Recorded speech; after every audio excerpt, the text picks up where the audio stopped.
Mini സ്ക്രീനിൽ comedy ട്രാക്കിലൂടെ ചിരിവണ്ടി ഓടിച്ച് ലോകമെമ്പാടുമുള്ള മലയാളി പ്രേക്ഷകരെ ചിരിയുടെ പീക്കിലെത്തിച്ച് തൃപ്പൂണിത്തുറക്കാരി അംബിക സുരേഷ് ദമ്പതികളുടെ മകളായി ജനിച്ച് സർക്കാർ സ്കൂളിൽ പ്രാഥമിക വിദ്യാഭ്യാസവും കഴിഞ്ഞ് സെന്റ് തെരേസാസ് കോളേജിലെ വിദ്യാഭ്യാസവും പൂർത്തിയാക്കി പുരുഷ പ്രാതിനിധ്യമേറിയ ടെലിവിഷൻ കോമഡി ഷോകളിൽ പിന്നീട് ഒറ്റയ്ക്കൊരു പ്രസ്ഥാനമായി അവർ മാറി. നർമ്മവൈഭവത്തിനൊപ്പം നൃത്ത പ്രാവീണ്യം കൂടി ചേർന്നപ്പോൾ മിനി സ്ക്രീൻ ബിഗ് സ്ക്രീനുകളിൽ ഈ കലാകാരി സ്ഥിര സാന്നിധ്യമായി മാറി. കട്ടയ്ക്കുള്ള കൗണ്ടറുകളും കട്ടയ്ക്കുള്ള റിഫ്ലക്സുകളും കൊണ്ട് മലയാളികളുടെ മുഖ്യധാര വിനോദ മാധ്യമങ്ങളിൽ താരസാന്നിധ്യമായ അവർ പിന്നീട് അവതാരകർക്കിടയിലും ഒറ്റയാൾ പട്ടാളമായി ടെലിവിഷൻ ഷോകളുടെ റേറ്റിംഗ് റെക്കോർഡുകൾ തിരുത്തിക്കുറിച്ചു. എത്രയോ ഉയരങ്ങളിലേക്ക് പോകാൻ ഇനിയൊരു ജന്മം കൂടി ഉണ്ടായിരുന്നെങ്കിൽ എന്ന് ഓരോ മലയാളിയും ആഗ്രഹിക്കുന്ന പ്രിയപ്പെട്ട കലാകാരി. ഓർമ്മയിലെന്നും സുബി സുരേഷ്. എനിക്ക് വിശ്വസിക്കാൻ പറ്റുന്നില്ല. അതെങ്ങനെ നിനക്കറിയാം? മുമ്പ് ഇവിടെ വന്ന ബിന്ദു പറഞ്ഞായിരുന്നു. വൈദ്യണ്ണ, നമ്മുടെ കാര്യത്തിനൊരു തീരുമാനം ഉണ്ടാക്കണം. അത് നമ്മ തീരുമാനിച്ചു ഉറപ്പിച്ചതല്ലേ സരോജം?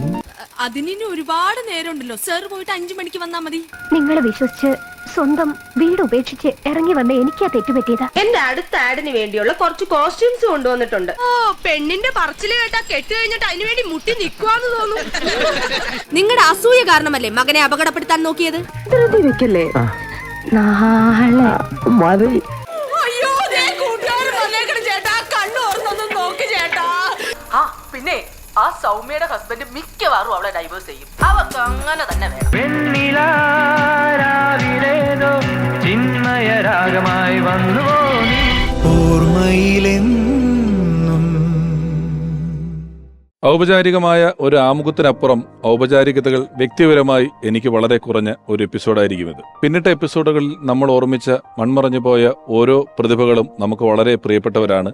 എന്നാൽ ഇന്നത്തെ എപ്പിസോഡിൽ ഒരുപക്ഷെ ഈ ഒരു പരിപാടിയുടെ അവതാരകനായിരിക്കുന്ന ഞാൻ ഏറ്റവും കൂടുതൽ ടെലിവിഷൻ ഷോകളിലോ ഞാൻ ഏറ്റവും കൂടുതൽ വേദികളിലോ ഒപ്പം കൂടിയിട്ടുള്ള ഒരു കലാകാരി കൂടിയാണ് സുബി സുരേഷ്. സുബിയോടൊപ്പം ഒരുപാട് വേദികൾ, ടെലിവിഷൻ ഷോകൾ, സിനിമകളിലെല്ലാം പങ്കുവച്ചിട്ടുള്ള നമ്മുടെ പ്രിയപ്പെട്ട കലാകാരൻ സുബിയുടെ ഓർമ്മകളുമായി ഇന്നത്തെ എപ്പിസോഡിലേക്ക് ഞാൻ ആദ്യം സ്വാഗതം ചെയ്യുന്നത് പ്രിയപ്പെട്ട കലാഭവൻ ഷാജോൺ.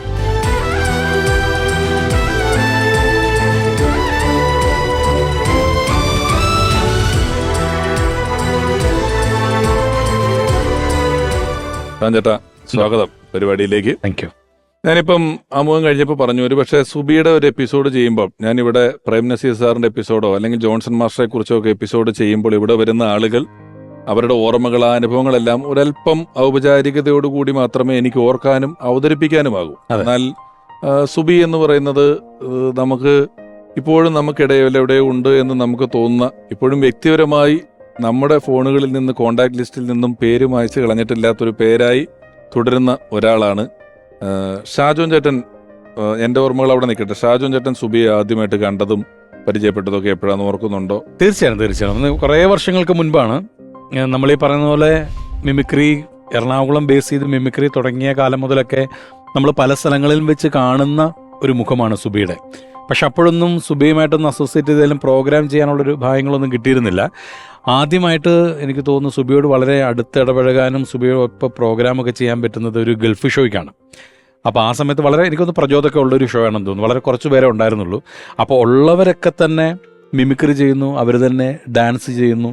അങ്ങനെയുള്ളൊരു പരിപാടികളൊക്കെ തുടങ്ങിയ സമയമാണ്. അപ്പോൾ എനിക്ക് ഈ ഡാൻസ് എന്ന് പറയുന്നത് വലിയ പിടുത്തമില്ല. അപ്പം സ്പോൺസർ എന്നെ വിളിച്ചിട്ട് പറഞ്ഞു, സുബി പറഞ്ഞിട്ടുണ്ട് ഷാജോൺ ഡാൻസ് ചെയ്യുന്നുണ്ടെന്നുണ്ടെങ്കിൽ ഒരു ഡാൻസ് ചെയ്യാമെന്ന് പറഞ്ഞപ്പോൾ ഞാൻ പറഞ്ഞു എനിക്ക് ഡാൻസ് അങ്ങനെ അറിഞ്ഞുകൂടാ, അല്ല ഒന്ന് ചെന്ന് നോക്കൂ എന്ന് പറഞ്ഞിട്ട് സുബിയുടെ വീട്ടിൽ വെച്ചിട്ടായിരുന്നു റിഹേഴ്സലും കാര്യങ്ങളെല്ലാം. സുബിയുടെ മമ്മിയും സുബിയുടെ അങ്കിളും അനിയനും ഒക്കെയുള്ള ഒരു സ്ഥലത്തേക്ക് എനിക്കൊന്ന് രഞ്ജിത്ത് എന്ന് പറഞ്ഞ കലാഭവനിലുണ്ടായിരുന്നു. എനിക്ക് രഞ്ജിത്തിന് മുൻപ് പരിചയം ഉണ്ടായിരുന്നു. രഞ്ജിത്തായിരുന്നു മാസ്റ്റർ. അപ്പോൾ അങ്ങനെ അവിടെ ചെന്നിട്ട് സുബിയാണ് ആദ്യമായിട്ടൊരു സ്റ്റേജിൽ അത്യാവശ്യം നമ്മളെ കൊണ്ട് ഡാൻസ് ചെയ്യാൻ പറ്റും എന്നെനിക്ക് പഠിപ്പിച്ചു തന്ന ഒരാൾ സുബിയാണ്. അപ്പോൾ അങ്ങനെ പറയുകയാണെന്നുണ്ടെങ്കിൽ എൻ്റെ സ്റ്റേജുകളിൽ എൻ്റെ ഡാൻസ് പരിപാടികളൊക്കെ തുടങ്ങുന്നതിന് എൻ്റെ ഒരു ഗുരു സ്ഥാനത്തുള്ള ഒരാൾ കൂടിയാണ് സുബി എന്ന് വേണമെങ്കിൽ പറയാം. ഞാനിപ്പോൾ ആമുഖത്തിൽ പറഞ്ഞതുപോലെ മിമിക്രി തുടങ്ങിയ കാലം തൊട്ട് അതിലെ സ്ത്രീ കഥാപാത്രങ്ങൾ, സ്ത്രീ വേഷങ്ങൾ ചെയ്യാൻ പലപ്പോഴും ആണുങ്ങൾ തന്നെ പെൺവേഷം കെട്ടിയാണ് മിമിക്രി ഒരു കാലഘട്ടം മുഴുവൻ അവതരിപ്പിക്കപ്പെട്ടിരുന്നത്. വളരെ വിരലിലെണ്ണാവുന്ന ആളുകൾ മാത്രമാണ് മിമിക്രിയിലേക്ക് വന്നത്.